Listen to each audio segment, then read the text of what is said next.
pemilu hari ini apa ya? Ada yang mengatakan sangat jorok. Kalau saya bilang nggak jorok. Itu adalah pemilu praktek politik primitif. Tertinggal sekali. Ya, kamu Ferry ini dulu apa istilahnya gentong babi. Bayangkan itu. Itu adalah satu cara-cara merebut kekuasaan tidak bermoral. Bagaimana memperalat kemiskinan, ya, ketidakberdayaan rakyat kecil. Nah, ini beberapa lagi. Ya, hanya untuk meraih ambisi kekuasaan menggunakan semua sumber daya, ya, yang dimiliki baik modal maupun jaringan kekuasaan untuk merebut kekuasaan dengan cara-cara yang tidak terhormat.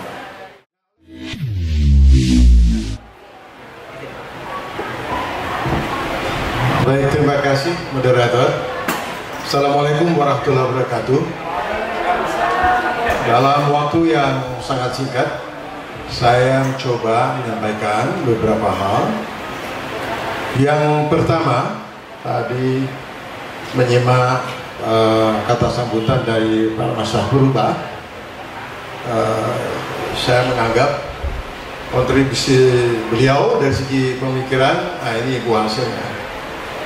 Satu partai, tetapi dia tidak bekerja secara tunggal, tapi jaringan sosial, jaringan politik, terutama kalau selama ini selalu menjadi dikotomi, basis PDP nasionalis dengan basis Islam, itu dua hal yang selalu dipertentangkan.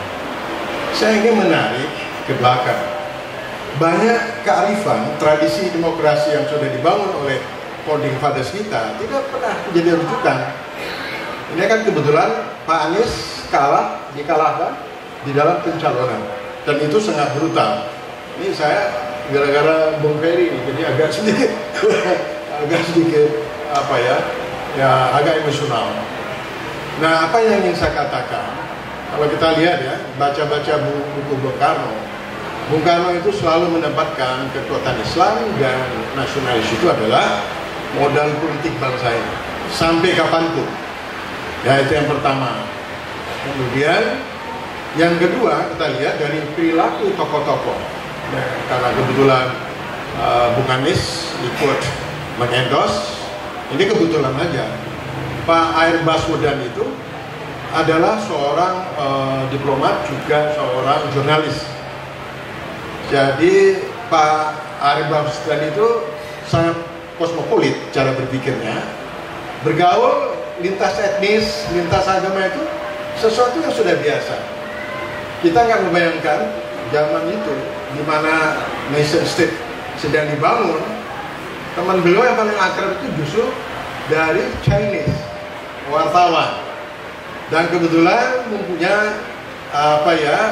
basis atau nilai nasionalisme yang sama.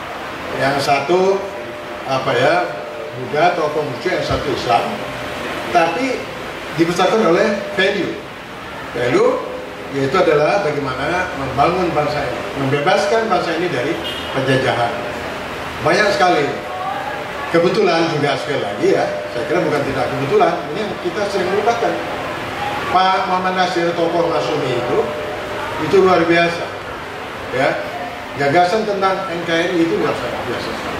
Dan teman-teman Pak Nasir itu juga lintas agama, lintas kelompok. Dia dengan Kasimo, tokoh partai Katolik itu seperti sahabat luar biasa. Bahkan Pak Kasimo itu karena Pak Nasir itu kan pejabat miskin itu, dia sampaikan, ayo kita urunan untuk bangun rumah Pak Nasir, atau mencarikan supaya Pak Nasir itu punya rumah.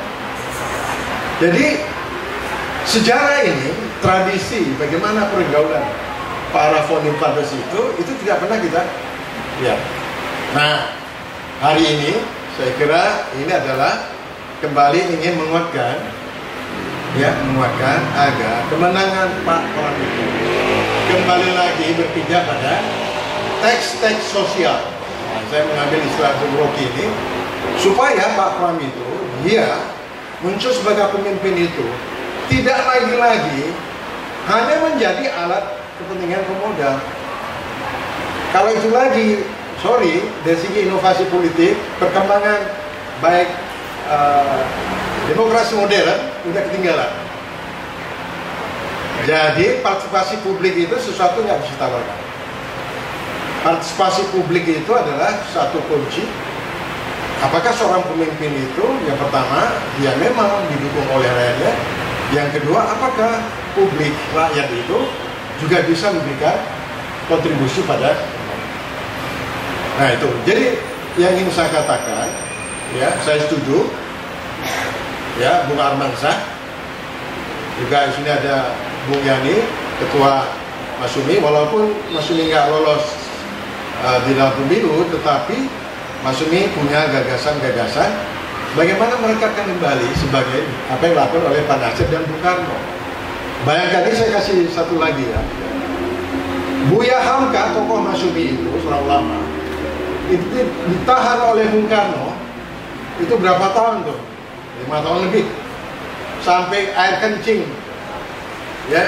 Buya Hamka itu untuk minum aja itu minum air kencing, ulama besar loh. Tapi Buya Hamka luar biasa, dia bisa memaafkan. Bahkan terakhir mungkin ini ada isyarat juga, Bung Karno itu menulis pesan supaya mayatnya dipimpin, disemayangkan oleh Buya Hamka. Luar biasa. Kenapa kita tidak berkaca kepada itu? Oleh karena itu ya, Bung Armansyah, saya kadang-kadang kalau membaca atau melihat statement-statement yang model Arab, siapa lagi masih di dalam barisan PD itu, saya ketawa. Ya, artinya itu tidak produktif. Itu justru menunjukkan yang pertama, dia tidak mengerti sejarah. Yang kedua, dia tidak bisa belajar, ya, bahwa semua peristiwa-peristiwa politik yang jungkir balik itu sebenarnya tadi Pak Kiai itu apa sih tanda syukur itu? Tanda syukur itu bukan pesta pora. Tanda syukur itu adalah bagaimana kita merefleksikan ulang terhadap kesusahan yang kita raih, ya. Jadikan momentum tasyakuran itu untuk bisa mengoptimalkan kepada capaian-capaian, tentu saja kepada kepentingan rakyat. Nah, sekali lagi saya ingin mengatakan bahwa Bung Pram, ya, kita lihat ini pengalaman lagi tadi Pak Masa juga cerita, Pak Pram itu nggak ada kenal loh. Pertama 0, sampai luar biasa. Tetapi yang kita lihat, jangan lihat di awal yang ujungnya. Semua itu adalah pengalaman-pengalaman empirik yang tersirat, yang penuh dengan pelajaran-pelajaran bahwa seorang penguasa itu nggak ada artinya kalau tanpa ada dukungan. Yang kedua, tidak ada satu kelompok pun yang bisa menghadirinya itu paling bisa menentukan ABC di Republik ini. Dan sejarah itu sudah kita pelajari semua. Tidak ada yang paling hebat pemimpin itu bisa berkuasa sepanjang hayatnya. Nah, kemudian yang ketiga, nah ini porsi Bung Ferry, kita baru 25 tahun memasuki era demokrasi. Menurut ukuran-ukuran yang demokrasi yang sudah established, 25 itu belum apa-apa. Jadi kalau di sana sini terdapat kekurangan-kekurangan wajar, tapi kewajaran itu bukan berarti kita membenarkan. Ya kan ada semacam pembenaran bahwa kalau Amerika itu 200 tahun bisa demokrasi bagus, mestinya kita tidak perlu makan waktu 200 karena kita punya pengalaman dari beberapa negara itu, kita bisa persingkat, kita kembali lagi kepada sejarah dan seterusnya. Nah, apa yang ingin saya katakan bahwa 25 tahun itu kita belum masuk kepada demokrasi yang berkualitas. Jadi demokrasi prosedural apa yang kita nikmati pada hari ini itu belum menjawab apa sesungguhnya dari tujuan demokrasi. Kita harus tapi barangkali Jakarta saja di mana partisipasi publik itu dia bisa kontrol. Tapi di luar Jakarta kita lihat pemilu hari ini ada yang mengatakan sangat jorok. Kalau saya bilang nggak jorok. Itu adalah pemilu praktek politik primitif, tertinggal sekali. Ya, Kamu Ferry ini dulu apa istilahnya gentong babi. Bayangkan itu. Itu adalah satu cara-cara merebut kekuasaan tidak bermoral. Bagaimana memperalat kemiskinan, ya, ketidakberdayaan rakyat kecil. Nah, ini beberapa lagi. Ya, hanya untuk meraih ambisi kekuasaan menggunakan semua sumber daya, ya, yang dimiliki baik modal maupun jaringan kekuasaan untuk merebut kekuasaan dengan cara-cara yang tidak terhormat. Nah, oleh karena itu kembali lagi Bang Amarsyah, mari kita bangun, terutama dari pemikiran, ya, gagasan-gagasan, supaya politik itu bermakna. DKI, ya, seorang gubernur DKI itu sama saja, dia sebenarnya adalah pemimpin, ya, tidak hanya DKI, tapi dia juga menjadi satu role model untuk praktek demokrasi yang hijau. Nah, kalau Bang Amarsyah dan Pak Pram bisa membangun satu role model, pertentangan konflik sosial, konflik agama, isu-isu yang tidak substansial, barangkali itu bisa dihindari. Tentu saja kebijakan-kebijakan yang dibuat oleh Pak Pram itu jangan lagi, ya, mengulangi kekisruhan pada kepemimpinan yang sebelumnya. Nah, oleh karena itu barangkali kita berharap, tentu saja, ya, Mas Sumi juga saya berkepentingan supaya Pak Pram ini juga berhasil. Apa berkepentingan? Kita ingin, apakah Pak Pram ini, ya, seorang tokoh PDIP, ya, yang betul-betul dia konsisten untuk membela Wong Cili. Itu yang pertama. Yang kedua, kita akan mendukung barangkali, ya, juga sekaligus mengawal apakah Pak Pram ini betul-betul dia bekerja untuk rakyat, bukan menjadi alat kepentingan pemodal.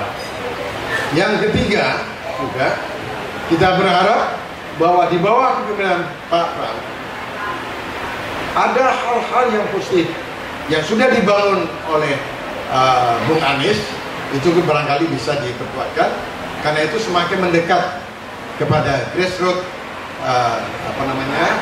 Islam,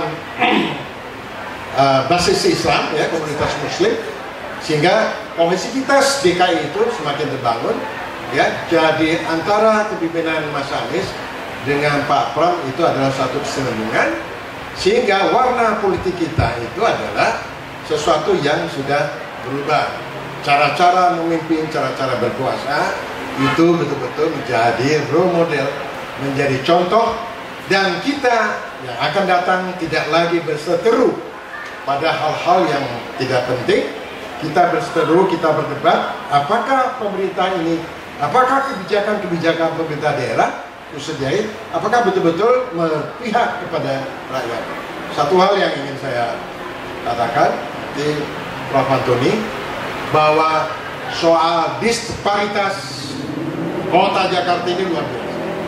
Antara jurang, miskin, dan kaya itu sangat luar biasa. Ini kembali lagi, apakah Pak Pram sebagai tokoh PDIP, sebagai tokoh Wong Cili, ya, bisa nggak mewujudkan, ya, apa menjadi idealisme dan sebagai sesuatu yang nyata. Nah, inilah barangkali, ya, beberapa catatan bagi kita. Saya sebagai peneliti, saya juga ingin melihat apakah ada satu kemajuan inovasi politik dari kepala-kepala daerah itu di dalam membangun, ya, sistem demokrasi pada tingkat lokal. Kemudian bagaimana secara pelan-pelan bahwa rakyat itu adalah betul-betul berdaulat. Saya kira demikian. Terima kasih. Assalamualaikum warahmatullahi wabarakatuh. Terima kasih.